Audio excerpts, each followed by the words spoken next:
FIVEAA. Partly cloudy this afternoon, 22, with the 3 o'clock news. I'm Michaela Kamara. For Gold Service Audiology, book your free consult today at connecthearing.com.au. SA's major emergency declaration to manage the COVID pandemic has finally come to an end after 793 days. It gave State Coordinator and Police Commissioner Grant Stevens extraordinary powers to introduce lockdowns, capacity restrictions and other orders, but he's now happy to hand over the reins. This is an unprecedented event in terms of a major emergency declaration in South Australia. It is a very rare thing. South Australia wouldn't be in the position it was in today if it wasn't for the willingness of the South Australian community to accept their responsibility in contributing to the management of COVID-19 and following some of these very harsh rules that we put in place over the course of the last 2.5 years. Amendments to the Public Health Act were passed last week with the help of crossbenchers, which sees Cabinet take over responsibility. While masks in schools will be scrapped next week in what's sure to be welcome news for students. But Premier Peter Malinauskas says schools will still have to monitor COVID cases. In the event that we see isolated breakouts in a particular class or in a particular school, then there is the ability to reinstate a mask requirement so as to mitigate the spread of the virus in that particular school. There are a number of reasons why that is important, not least of which we want to protect as many teachers as we can. Another 14 COVID deaths have been recorded in SA. The data covers the past 2 months. The youngest person was a man in his 30s. There have been 3,482 new infections in the past 24 hours.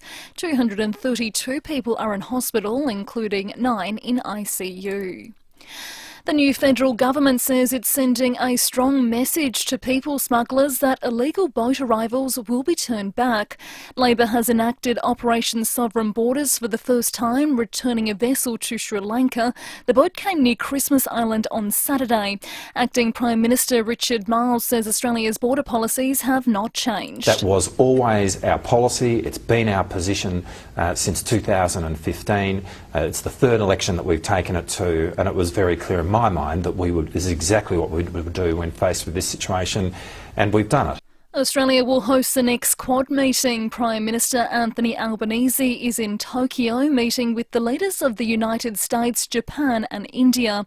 Mr Albanese has told the meeting dealing with climate change is a key issue for his government. The group will meet again next year in Australia. A man's been arrested over an assault on a tram yesterday, and police are asking any other victims to come forward. It's alleged the 32-year-old was behaving inappropriately towards a woman on a tram travelling from the entertainment centre to the city. He got off at the Benithan stop and was arrested nearby. He's facing a range of charges and will appear in court in July. He's also been banned from using public transport for 3 months. The World Health Organization says it does not believe the outbreak of monkeypox outside of Africa requires mass vaccinations. The BBC's Naomi Grimley has more. The WHO believes the current outbreaks are containable, especially as the smallpox vaccine works for monkeypox too. Virologists also seem reassured that it doesn't mutate as much as other viruses such as COVID. In the age of COVID, we've all become nervously mindful of viruses and how they spread, so it's perhaps natural that monkeypox is making headlines. But compared with COVID 2 years ago, it remains very much a known quantity. Now turning to FIVEAA Sport. Adelaide's Josh Rochelle will be on a modified training program this week as he recovers from a corked thigh. The 19-year-old suffered the injury in Saturday's loss to St Kilda. Veteran Brodie Smith says they're keeping a close eye on the young forward. You know, we've got a lot of all the GPS monitoring and everything that goes on now, so the group knows exactly where he's at and he'll get monitored through that. But there's no doubt it can get tough and quite demanding on the body. So he had a quiet week last week going into the game, and no doubt he'll probably have that again because he played a lot of footy already in his first year, so he's probably getting a little bit sore and tired. Aussies Isla Tomljanovic and Darius Seville have won through to the second round of the French Open, and the NBA's Eastern Conference Finals have been thrown wide open. The Boston Celtics beat Miami Heat 102-82 to level the 7-game series at 2 wins apiece. Now checking 5AA traffic. At Blackwood, urgent sewer work, Shepherd's Hill Road as you're approaching Main Road. Prospect, look out for a smash, Regency Road near Churchill Road. North Haven, emergency waterworks on Oliver Rogers Road near the passenger terminal. And Mount George, works are causing delays for outbound. It's on the freeway near Kerry Gully Road. Cameras, Grant Road, Brunella and Main North Road, Appler Athol. It's mayhem at barbecues galore with huge savings across the range. Up to 50% off this week only. Don't miss the barbecues galore huge mayhem sale now on Adelaide's most accurate traffic on 5AA. Now the 5AA forecast. Ken Hall Electricians, your local experienced electricians for power points, smoke alarms and more. Give Ken a call. Partly cloudy this afternoon, 22. Showers tomorrow, 19. Thursday showers, 18. And Friday showers continuing, 17. Right now it's 20 degrees. Now let's hear what's happening on 9 News Tonight. SA's school mask mandate lifted, but not for everyone. The new rules students and parents need to know. Plus, the state emergency COVID declaration lifted, but does it actually make any difference? Kids flu warning, why it's time to get children protected, the popular produce getting harder to find, and why AFL footy crowds are shrinking. I'm Kate Collins. See the full story on 9 News Tonight at 6. $13.95, Adelaide's 5AA. This is Jade Robran.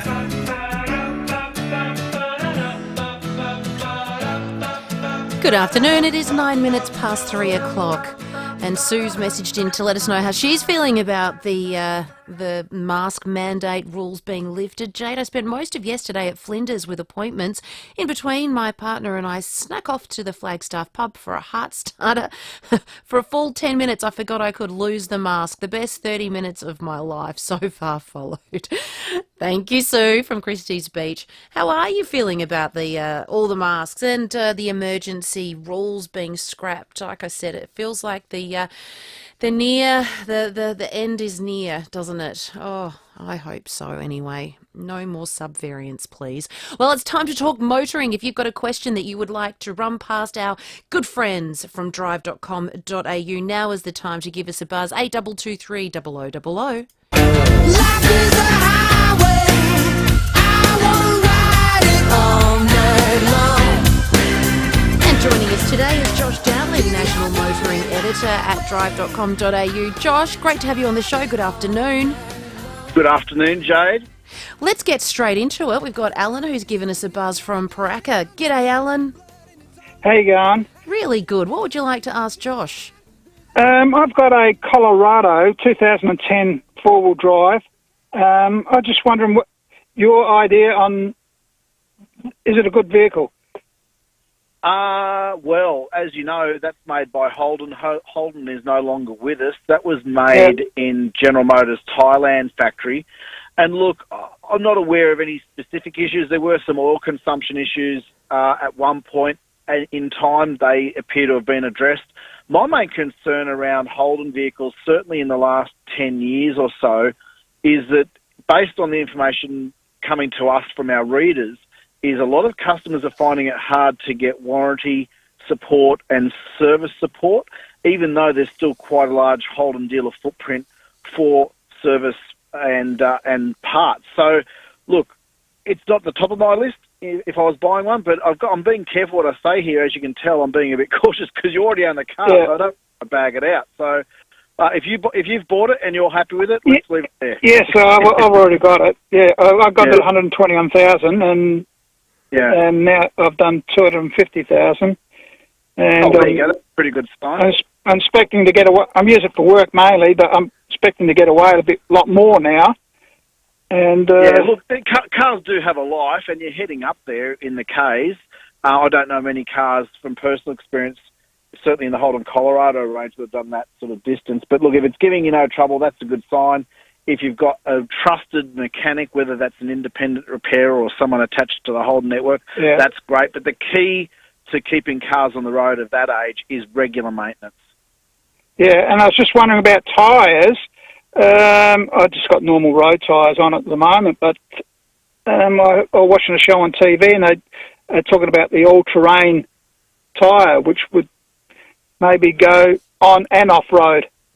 Yeah, so that, as the name implies, all-terrain tyres can do better on dirt, but they are absolutely horrible on sealed roads, especially in the wet. So I'm actually not a fan of all-terrain tyres if you're mostly driving around the city and the suburbs.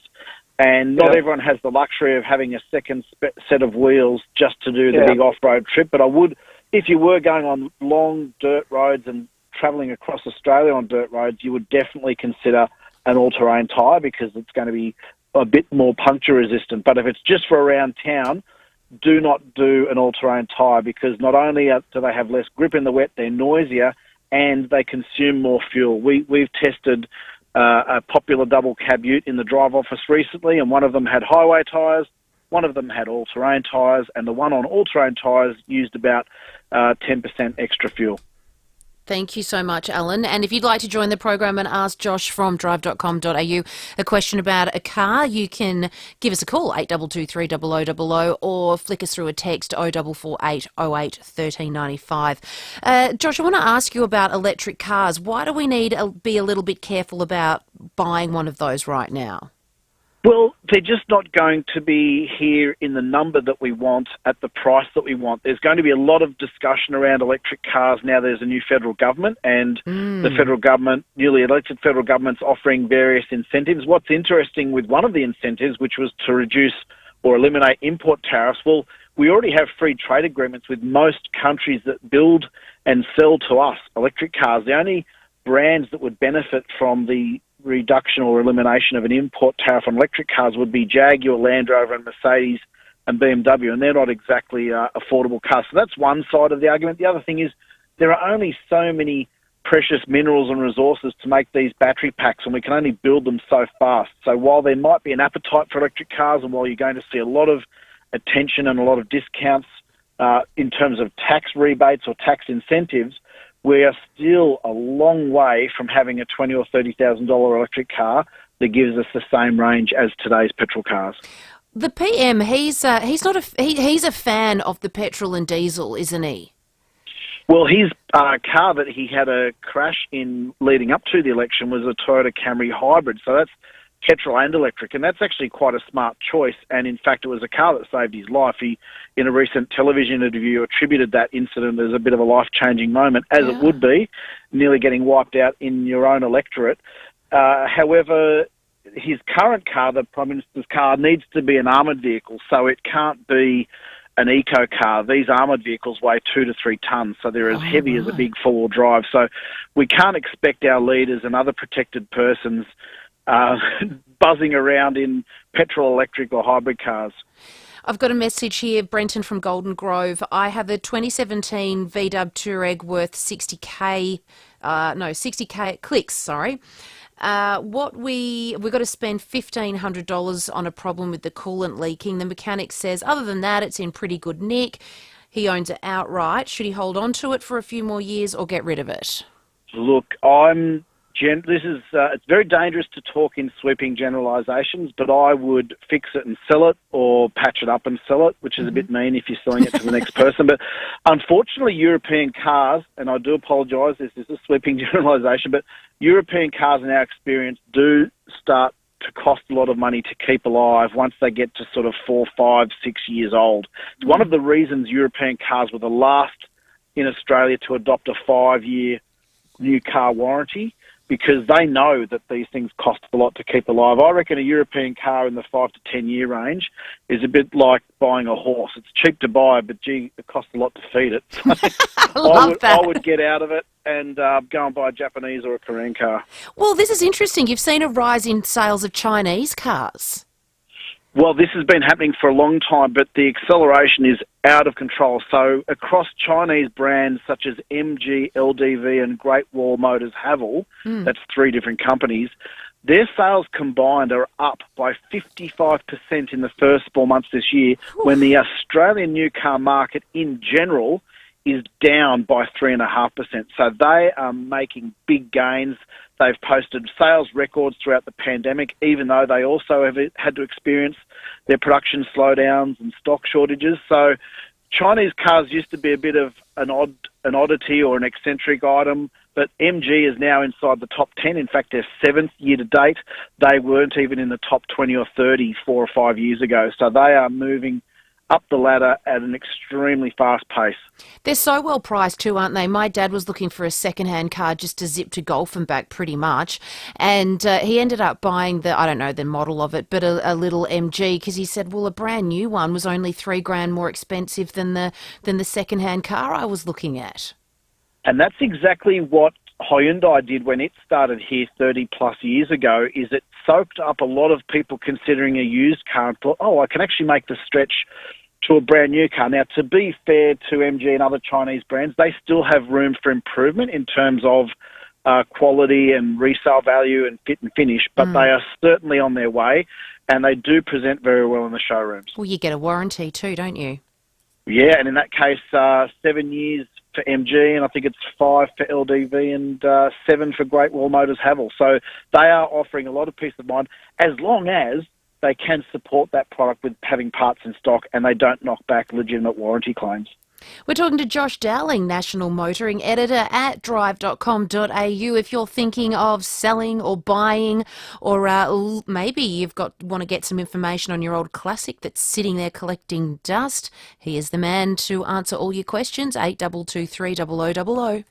The Adelaide Cabaret Festival returns in its 22nd year, and FIVEAA is a proud partner. This year, Australian music royalty Tina Arena is artistic director and is set to captivate audiences with her headline show, Songs My Mother Taught Me. Enjoy everything the program has to offer over 12 glamorous days and nights with some of the best cabaret artists in the world. The 2022 Adelaide Cabaret Festival, 10th to the 25th of June at Adelaide Festival Centre. Book your tickets now. Introducing the Wheels Car of the Year, the fully electric Kia EV6.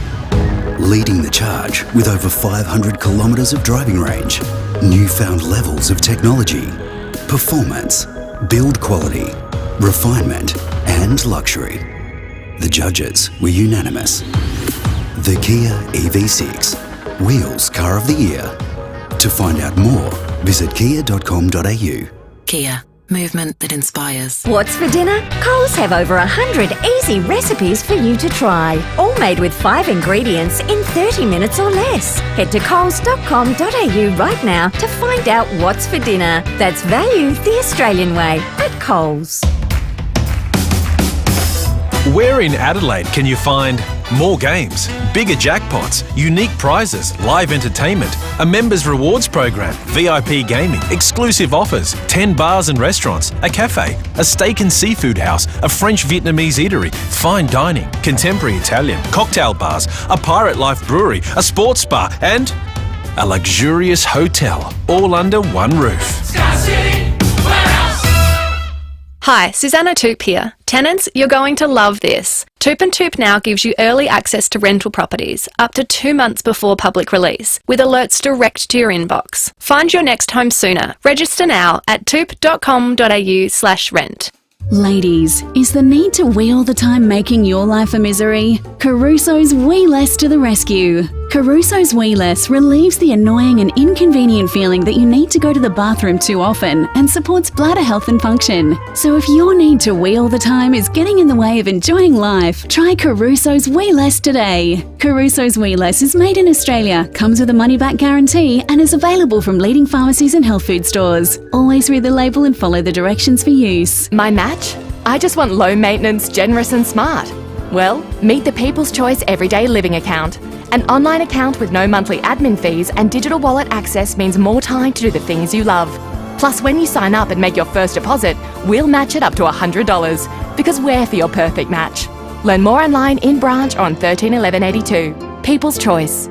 Terms and conditions apply and available on application. Before acquiring this product, you should consider whether it's appropriate for you. People's Choice Credit Union is referred to as People's Choice. I'm Catherine Crease from Owens Casterly Real Estate. It's the premium quality touches that get offers rolling in. Plantation shutters add a special timeless style. As a decorator touch that's easy to live with and improves the value of your home, Plantation shutters are an attractive investment. Improve, invest and add value with quality Plantation shutters by Country. Visit countryblinds.com.au for a free measure and quote. Everybody loves their country. Jade Robran on 1395, Adelaide's FIVEAA. Welcome back to the show. It's 22 minutes past 3 o'clock and we're talking motoring with drive.com.au national motoring editor Josh Dowling. Josh, we've got Sam on the line who'd like to ask you a question about his Falcon. Go ahead, Sam. Yeah, g'day, how are you? I've got an XR6 late 2010 Falcon. It's done 190,000 Ks. It's great condition. I got it for 9. I was just wondering what's the worth of it and will it go up in value over the years? Look, I'm not sure it'll go up in value. If you're going to sell it, now's a good time because Australian cars do seem to have a glow about them at the moment. A lot of people buying them, but I do apologise. It's very hard to value a car without seeing it. So I'm loath to give you an estimate, but it's not going to turn into the value of the Mona Lisa, if I'm honest. But, if you have another option and you're not going to be without a car, I would sell it now. But bear in mind, it is hard to buy a new car or even a used car to replace it. So if you've got something to jump into, sell it. If you need to hang on to it, hang on to it. But as long as you keep it maintained, it should be fine. Okay, no worries. I appreciate it. Thanks, mate. Thanks, Sam. Sure. Got a comment here just in regards to sales of Chinese vehicles. Jeff says, that's how dumb some Australians are, Jade. China have smashed us with tariffs and they still line their pockets. And it's a really interesting one because we do talk about our relationship with China and it's been a little bit frosty and yet we still... I don't want to say we don't. We buy a lot of goods. We do, and we continue to do it. Yeah. And yet we argue saying we need to stand on our own 2 feet, but yet we still line their pockets. Well, the issue is that labour rates in China and other nearby countries such as Thailand, which is another big producer of motor vehicles sold in Australia, their labour rates are about 1/5 of ours. Now, I'm not suggesting that our wages need to come down because, building cars when we used to build them here is hot work, it's hard work, it's highly skilled work, and those workers deserve to get paid a fair day's pay for a hard day's work. But the unfortunate thing is Australia is surrounded by countries where labour and electricity costs and other costs are a lot cheaper because they're developing countries, and so they do offer quite generous tax incentives to global automakers to set up there. Yeah, we're never going to match it, are we? It's gone, unfortunately. It'd be great to bring manufacturing back, but the difficulty is a car factory needs to produce about 100,000 minimum cars a year to break even or remain viable. And the top-selling car in Australia for the last 6 years has done so by selling between 48,000 and 55,000 vehicles in a year. So even if you happen to pick the one car that Australians are going to buy the most of, it's still not going to be enough. And then you say, okay, well, we should export. And we did. We exported the Commodore and the Caprice to North America and the Middle East, and that was a great program. And we also exported the Camry from Melbourne to Middle East. But unfortunately, they can now source cars from other low-cost countries. So we were really snookered, unfortunately, and it is a tragedy, and it upsets car enthusiasts every day to think we don't make cars here. But it's great that we've still got the skills in the engineering space. All about the bottom dollar. Hey, Morris has joined the program. Hi, Morris. Welcome to the show. Yeah, how are you? Good, mate. Yeah, I got a Commodore FIVEAA 2003 BY, and it's got about 45,000 kilometres on it. Gorgeous. Sorry, I cut you off then. Go again. Yeah, what's it worth, you reckon? Oh, again, I'd need to go and consult some wholesalers because even wholesalers I talk to need to ring someone. So I'd need to see the car and I'd need to go and talk to an expert to get a rough guide. But this is showing my age. I went to the launch of that car and I actually really love the SV8. So, Jade, the SV8 is effectively an SS Commodore, a V8 Commodore with all the go-fast bits, but they actually stripped off a lot of the bodywork that made it look like a race car. So you still got the good suspension, the good engine, the good tyres, the good wheels, but it was quite understated. It was a bit of a sleeper, that one. So look, I'm glad you're enjoying that car, but I wouldn't be able to hazard a guess without making some calls and doing some homework.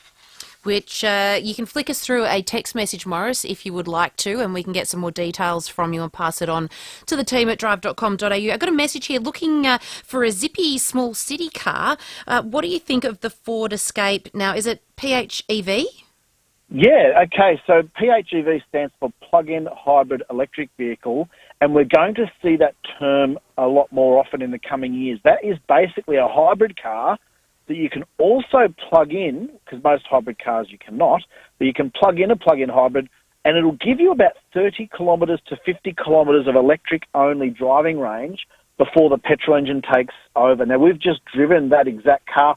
I'm quite fond of it. Not every PHEV is the best example of the breed because it's a case of 2 steps forward, 1 step back. But, yeah, big fan of that car. If you take it for a test drive and you like it, I would not discourage you. Okay, this is probably going to be the dumbest question you've been asked, but when you buy a car like this, does it come with a charging station? No, so it'll have a cord that you can plug into your household power socket, and it's worth reminding people that charging an electric car through household power is the slowest way to do it. And so that's why there's all this discussion around fast chargers and having hubs at business parks or workplaces where people can charge a bit more quickly. But one of the reasons plug-in hybrid electric vehicles have appeal is you could charge or fully recharge your plug-in hybrid overnight over 7 hours or 8 hours while you're sleeping, and then you'll get that 30 to 50 k's range. But if you had to charge, for example, a Tesla, a top-of-the-range Tesla using a normal household power socket, which most people don't do, they pay to get the supercharger installed, but if you had to do it through good old-fashioned household power, that's basically 27 to 30 hours from top to bottom. So that's one of the reasons, we need to be a little bit cautious around our excitement around electric cars. We're certainly pro-electric car, but we're also pro-choice. So we will see electric, fuel-efficient petrol and fuel-efficient diesel, and let's not forget hybrid in our motoring future. We've got a message here from Jim who asks, what's the Mini Countryman like? Look, this is a very big version of the car that they call the Mini. It's a 4-door wagon, slightly high riding, so it's a bit like an SUV. Oh, I know the one. They're okay. The difficulty we have with the Mini Countryman is it's a lot of money for a very fashionable car. You can get a car or an SUV of the similar size and similar features for $10,000 or $20,000 less. What you're paying for with the Mini and what you're paying for with the Mini Countryman is driving around in a designer handbag or a designer suitcase. So you are really paying for the look. It's the Louis Vuitton of cars. And Joey's just messaged from Port Noarlunga, just an opinion here. Hi, Jade and Josh. My 2004 Sahara V8 petrol has done 350 clicks and serviced every 5,000 clicks and doesn't look like missing a beat. No wonder they're called the king of the road. Yeah, it uses a bit of fuel when it tows my van and boat, but I have plenty of grunt. I totally understand that they hold their value. Great vehicles. Thank you, Joey. Yeah. The Toyota Land Cruiser certainly does. And the key there, every 5,000 Ks. That's very, very frequent, but that's probably one of the key reasons that engine's still running fine. Josh, great to talk to you as always. We'll chat again to the drive.com.au team next week. Thanks, Jade. Thank you so much. And you can head to the drive.com.au website if you would like some more info on a couple of those stories that we spoke about. Just an update here. Due to an accident, Port Wakefield Road near White Road Jeps Cross is closed to all northbound traffic. That is between Grand Junction Road and White Road. Southbound, city-bound traffic is unaffected.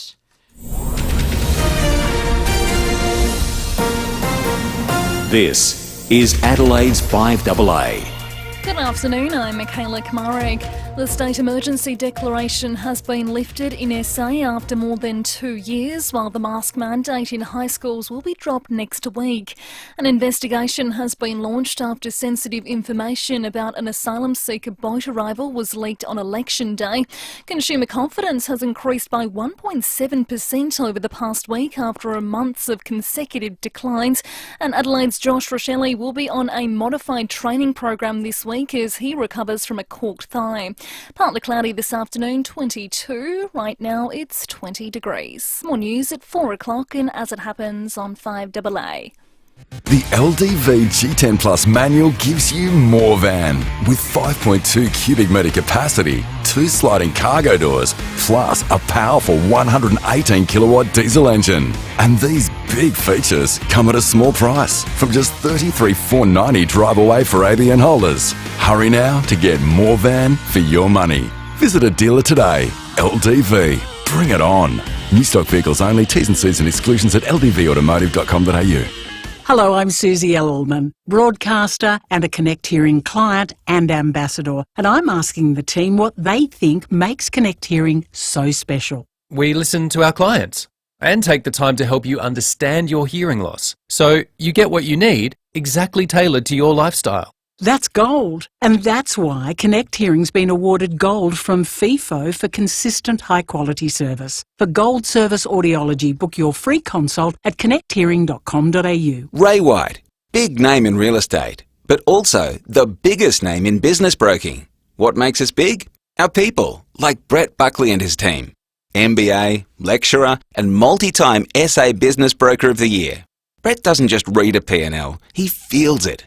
If you're selling or expanding your business, Brett can take your business apart and find you more money. And we're not talking small change. Go on, touch base with Brett. Search Ray White Business Sales SA. Hi, Rodney Jane here. When it comes to tyres and wheels, Bob Jane T-Marts looks after you in more ways than one. Buy 3, get 1 free, and up to $100 instant cashback on a great selection of top tyre brands including Bridgestone, Yokohama, Dunlop, Michelin, Goodyear and J-Trax. Buy 4 Monster wheels and off-road tyres and enter to win an OzTrack camper trailer. Plus over 2Ks of extras from HEMA and GME. We'll look after you. T's and C's apply. SA permit number T22367. G'day, it's Mark Bickley. For most business PC brands, a 4-hour service guarantee means they'll call you back in 4 hours. But at Leader Computers, a 4-hour service guarantee on Leader's business range means they'll come to your worksite and have you back in business inside 4 hours. Leader Computers are local, made here in Adelaide with better service, better support and speedy turnaround times. Live life local. Live life Leader. Leader Computers. Find your local dealer at leadersystems.com.au. G'day South Australia, Cheats here. Over the years I've seen some great South Australian teams, but the best has to be the team from BL Shipway, who I've known for over 30 years. They've been looking after the state's hydraulic and pneumatic needs since 1953. You can find them on Richmond Road with stock on hand from quality brands like Ryco, Rexroth, Hydac and Enerpac. If you can't get to them, they'll send a Ryco 24/7 van to you anytime, anywhere. blshipway.com.au, a South Australian team you can count on. $13.95. Adelaide's FIVEAA. This is Jade Robran.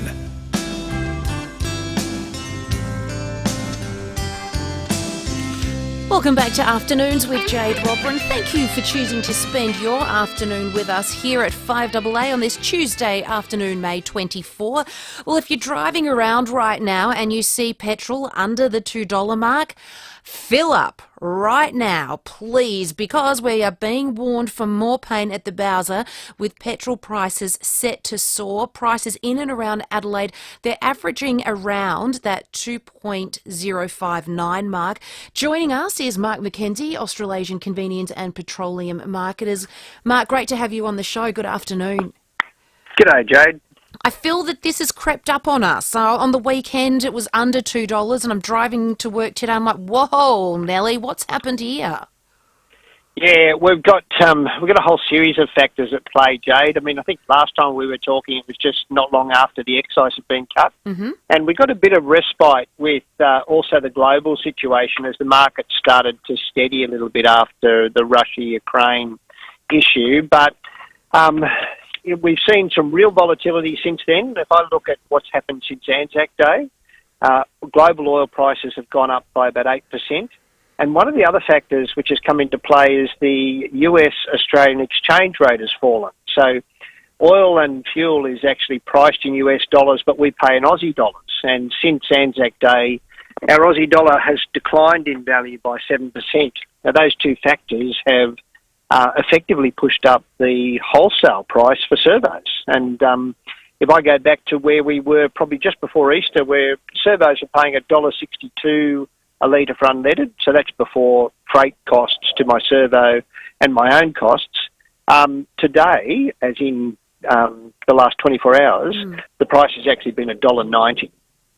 So we've seen a significant jump, and 10 cents jump just in the last 5 days. Some are saying we could see records broken for prices. Well, that just sounds terrible. Yeah, I mean, I suppose if we were having this conversation last year, Jade, the idea of, the price getting over $2 or an average of $2.05, as you rightly said, would have been something that was just not comprehensible. But I think in the wake of, firstly, the pandemic, I mean, the big thing that's actually happened here is that we've got a real tightening between supply and demand. So when the COVID crisis hit, we saw global demand for oil, it tanked, it collapsed by about 50%. What happened was all the oil producers and refiners then turned down their production facilities to actually deal with that, and they've progressively been bringing it online as they're confident that demand is going to be sustained. So it was already tight. Then you throw in a Russia-Ukraine conflict with Russia contributing 10% of global oil, and you throw in the circumstances in terms of supply chain issues, and we're just seeing ever-increasing upward pressures. I would caution a little bit about some of the things I'm hearing where people are trying to extrapolate off what effectively is a vertical curve. I mean, the prices have been going up and down like a yo-yo. What we do know is they seem to be sitting between that $100, $125 a barrel mark, and we're up towards the top of that now. But then they tend to revert back as the markets settle down. So it's really hard to say what's going to happen near term. How high do you think it should go? I mean, I'm seeing some reports where they're saying we should brace for $2.20. Do you think that's likely? Well, that's where we were before the excise cut, you might remember. So if we had not had the excise cut today, we would be looking at prices in the high 220s, so around 229. Okay. And we'd be looking at prices in the mid 240s for premium unleaded petrol. So to a certain extent, we haven't got to where we were, but we've certainly eroded a fair bit, largely because the global factors that were driving up price before the excise cut, they've continued to push up price since the excise cut. So the fuel excise has done something then? Oh, absolutely. I think people are sort of saying, you know, look, why did we bother? But we're effectively paying 24 cents, so 22 cents plus a GST, 24 cents lower than we would have otherwise been paying without the cut. But the reality here is that the excise accounts for less than 10% now of the wholesale price we're paying at $2.05, because all the other factors are actually the oil price, refinery costs, shipping, and the exchange rate, and they're all driving up our prices. The PM, Albanese, he said that he won't continue the cut. Is that a good or bad thing? I think the government at some point's got to look at the fact that it actually has a tax that's being collected through the excise. The fuel excise generates about $14 billion in excise. It's the second biggest excise contributor behind PAYG. So it's a lot of money to lose. We are at a point, though, if the market starts to settle down, there's nothing that says that we can't rebalance. It's just that there's so much uncertainty at the moment that it's hard to know when that will occur. You're probably a reasonable bet to suggest that it should settle down in the next 3 to 4 months, and hopefully before we see the excise come back on at midnight on the 28th of September. We're seeing crazy prices for diesel as well. Are we expecting that diesel will go up as well? So diesel's been interesting because diesel doesn't get discounted in the capital city price cycle the way we see with petrol, largely because of a lot of it's commercial. It goes to agricultural, mining and heavy transport, so it tends to be more stable. Ironically, it's cheaper to produce from oil than petrol, but the high demand in our region, and by our region I mean the Asia Pacific, that high demand for things like heating, general transport, freight transport, mining, construction activities is driving that commodity price higher. And so we have seen higher diesel prices. Interestingly, though, Jade, we had a fire at one of the refineries in our region in Korea last week on Thursday. Now, that then takes supply out for a little while, and that's actually biased the price focus to petrol. So we've seen petrol increase a bit quicker. We've got a situation at the moment where both petrol and diesel are the same price, yet if I look back 4 weeks ago, if I look back 4 weeks ago, the difference was about 15 cents. Diesel was 15 cents more expensive. So it's just hard to tell at the moment. The only thing that we can predict is it's volatile. Yes, that's exactly right. And if you see cheap petrol, fill up now. Oh, grab it, absolutely. I mean, your recommendation is below $2 a litre, grab it, because, you know, we're continuing to see upward pressure at the moment. Mark, thank you very much. That's Mark McKenzie there, Australasian Convenience and Petroleum Marketeers. If you are driving around and you see any cheap petrol below the $2 mark. Can you please call in and let us know where that is? 8223 Now, earlier in the show, we announced that after 793 days, well, South Australia's pandemic emergency declaration, it has been lifted. It is such a long time, isn't it? The Emergency Management Council, they met this morning and they did decide that it is time. It's safe, the state is ready. It also means that Police Commissioner Grant Stevens, he will now end his role overseeing the pandemic response. He held that job from March 2020, and I think we can all agree that he did do an incredible job. South Australia really handled the pandemic reasonably well. When you look at what happened in Victoria with all the lockdowns, New South Wales, South Australia, they can walk out of this holding their heads high. We also heard that masks will be scrapped now in schools for both students and teachers. This is Premier Peter Malinauskas addressing the media earlier today. I can advise the people of South Australia that as of only a few minutes ago, the emergency declaration in the state of South Australia has ended. The emergency declaration under the Emergency Management Act concluded only a few moments ago when Commissioner Grant Stevens signed a revocation of that declaration under the Act. That was immediately following an Executive Council meeting hosted, of course, by Her Excellency Frances Adamson, who provided assent to the legislation that made amendments to the Public Health Act last week during the course of Parliament. This is a historic moment. This is a significant day when it comes to the management of the COVID-19 pandemic. In South Australia, we have been under an emergency management declaration for 793 days. But today, that has concluded. There have only been approximately 5 emergency management declarations since the inception of the Emergency Management Act some years ago.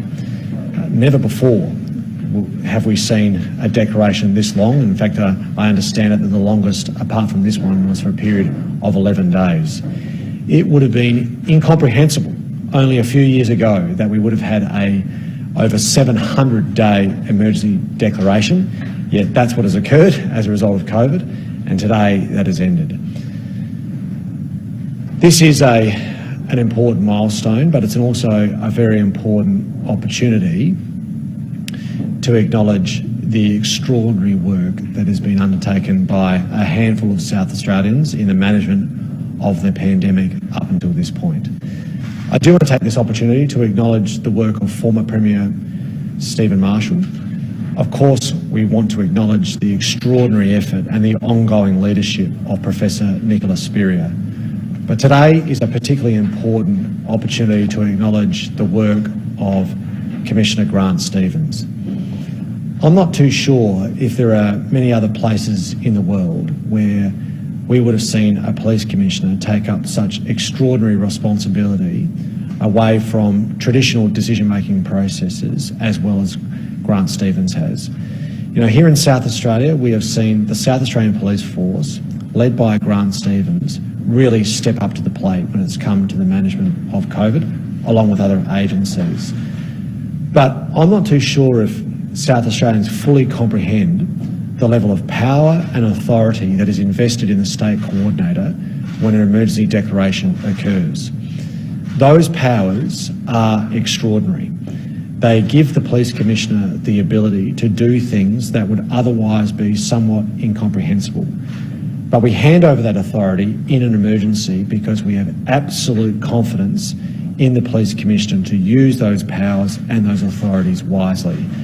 And Grant Stevens has done exactly that. We've seen Commissioner Stevens have to make some of the most difficult judgment calls that have ever been made in the history of our state, weighing up competing variables, health considerations, hospital processes, public health advice, but also ensuring that South Australians have the ability to work. These are big judgments that have been required of him, and he has done them with extraordinary esteem, great wisdom and thoughtfulness that has served the South Australian public exceedingly well. There are no words that I can express as the Premier of South Australia that will really do justice to the debt of gratitude that South Australians collectively owe Grant Stevens for his leadership over the course of this pandemic. No words. My government is actively turning its mind to the way we can best recognise the contribution of Grant Stevens and Nicola Spurrier, amongst others. But today is an important opportunity to put on record our thanks. 440 people have lost their lives throughout the course of the pandemic here in South Australia, particularly since the virus came into the state. But we should be under no misapprehension around the fact that there are South Australians that are still alive today as the result of the work of Grant Stevens, Nicola Spurrier and others. When you think about that, that's a big deal. That's a big deal. And the responsibility that has been invested in Commissioner Stevens, he has handled with great acclaim. And I want to thank you, Commissioner, for all that hard work. With your generosity, the Salvos can help women and children find a way out of violence and a way back into a safe and stable life. Donate to the Red Shield Appeal at salvationarmy.org.au and help us leave no one in need. G'day, what you looking at? Shh. Be quiet. Oh, what you looking at? Oh, well, isn't it obvious? It's remarkable. The detail and finish of Michelangelo with the raw beauty of Monet. I've never seen anything like it. I have. I've got one at home. Driving it every day. What? What do you mean? That's ridiculous. It's an exposed aggregate driveway. Beautiful. All right, who's the artist? Adelaide Exposed Concrete. Best on ground all year round. Hello, Geeks to You. Hi, I've lost all my files. They're in the cloud somewhere. That's okay. It's over most people's heads. Let's go find them. Oh, thanks. Tech problems? For remote or on-site help, go to geeks2u.com.au or 1300 geeks 2 u. Ladies, do you feel like your entire day revolves around your bladder? Caruso's Wee-Less relieves the annoying and inconvenient feeling that you need to go to the bathroom too often and supports bladder health and function. So if you want to help control the urge and regain your bladder confidence, try Caruso's Wee-Less today. Caruso's Wee-Less is made in Australia and comes with a money-back guarantee and is available from leading pharmacies and health food stores. Always read the label and follow the directions for use. Swan has been keeping Australian families safe for 35 years and is #1 in do-it-yourself security. Swan has a complete lineup of security solutions, from 4K CCTV systems with sensor lights and alarms to wireless cameras, doorbells and more. Receive alerts, see and control everything on your phone using the Swan Security app. It's easy and affordable. Swan Security from Bunnings, Harvey Norman, Jcard, JB Hi-Fi, The Good Guys and Swan.com. Prevent crime all the time with Swan Security. I'm Travis Denham from Again Real Estate. It's often just one special feature that helps spark interest in a home. Outdoor blinds used to create entertaining areas really set a home apart. They add extra appeal to patios and alfresco areas, an investment that adds value for sure. Improve, invest and add value with quality outdoor blinds by Country. Visit countryblinds.com.au for a free measure and quote. If you're due for a service, here's a little reminder of what you get at Mawson Lakes Mazda. Sure, your car gets state-of-the-art servicing by top-trained mechanics. But what do you get? Try next-day servicing, complimentary loan car, vacuum and wash. Oh, and your breakfast or lunch is on us. At Mawson Lakes Mazda, we know that to be the best, we've got to look after your car and look after you. Mawson Lakes Mazda, just a short drive from the city. Jade Robran on 1395, Adelaide's 5AA. Welcome back to the show. Gordon's messaged in. Jade, I hope Grant Stevens puts his hand up as Liberal candidate in upcoming by-election in the seat of Bragg. Hey, how good would that be? Well, you never know. Watch this space. Coming up after 4 o'clock, we've got Rowey Sports Show, and he joined us in the studio. What's happening on your program today? Yeah, thank you, Jade. Speak to Kevin Sheedy on the state of the game. Lowest crowds in 26 years. Shocking, isn't it? Graham Corns on what's wrong with our two teams. Or maybe what needs improving. He's always a solutions man. I love that. CEO of Adelaide Footy League, John Kernahan. I heard you talking about this earlier today too. The rise of sling tackles in amateur league. Lads getting absolutely ragdolled and suffering concussions. Look, it's a big problem. How can they stamp it out? Will they stamp it out? Love your calls. We'll see you at 4. Beauty. Thanks, Rowey, very much. Well, Liberal MP James Stephens, he's taken a slight lead over Labor challenger Sonia Barham. We're about 1,261 counts in front, James. Are you going to call it yet? Not yet, Jade. There's still about 10,000 postals to go, 5,000 absentee votes, so I think it's a bit premature. I'm feeling slightly confident, but not yet prepared to say I've definitely won. I tell you what, it's been a very stressful couple of days for you and your team. Were you expecting this to be as tight as it is? Look, I was. I always felt we were going to have a tight contest. It reminded me a lot of the 2007 election when Kevin Rudd and Labor got elected like Anthony Albanese has this time. Things were very tight in Sturt then, and I'm probably going to end up with about the same margin as Christopher Pyne had in that contest. So I did anticipate that it would be a very tight contest, and that's played out accordingly. You can't ignore the swing against you. The people of Sturt have sent a very clear message. What message do you think that they have sent you and your party? They've definitely sent a clear message. And look, in Sturt, the vote swung against me on primary and it went to the Greens. That's the interesting phenomenon there. So not really a swing to the Labor Party, but a swing to the Greens. And I think there are a lot of Liberals voted for the Greens for the first time, and I think that was a clear message on some of the environmental policies and climate change policy positions that we had. I hear that message loud and clear, and clearly I want to be a part of rebuilding the Liberal Party in Canberra and making sure that those Liberals return to us next time, and I fully understand how we need to change and improve in order for that to happen.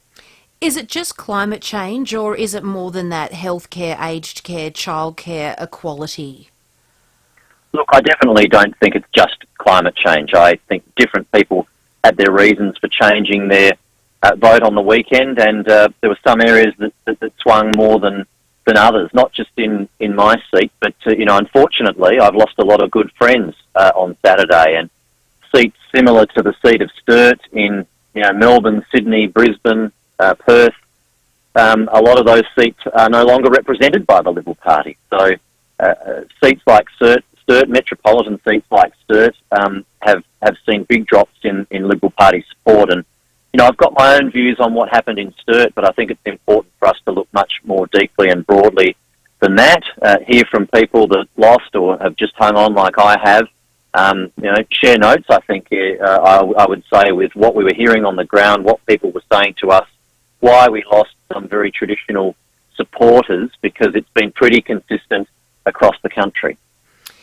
Well, they've certainly sent a clear message to the seat of Sturt, but also the Liberal Party. If you do get up, which it is looking like that's going to happen, do you have aspirations for the top job? No, I don't, Jade. But I'm very passionate about being the member for Sturt and being in the team in Canberra. We've got some excellent senior South Australians, like Simon Birmingham and Anne Ruston, of course, have been in the Cabinet. I'm very confident they'll continue in senior leadership positions. South Australia needs to be well represented in the upper echelons of the Liberal Party there, so we're fighting for and achieving things for our state, and I want to be a part of our team there, and I'm a proud member of that team, and also very proud of the other senior South Australians we've got in that team. Well, James, thank you so much for joining the program. We wish you well, and we'll watch closely over the next couple of hours to see when these votes will be announced. Thanks very much, Jade. Thank you. That is MP James Stephens, federal member for Sturt. So at the moment, Mr. Stephens is 1,261 votes ahead, and they are still counting. So we are wrapping up today's show. Thank you so much for being a part of it.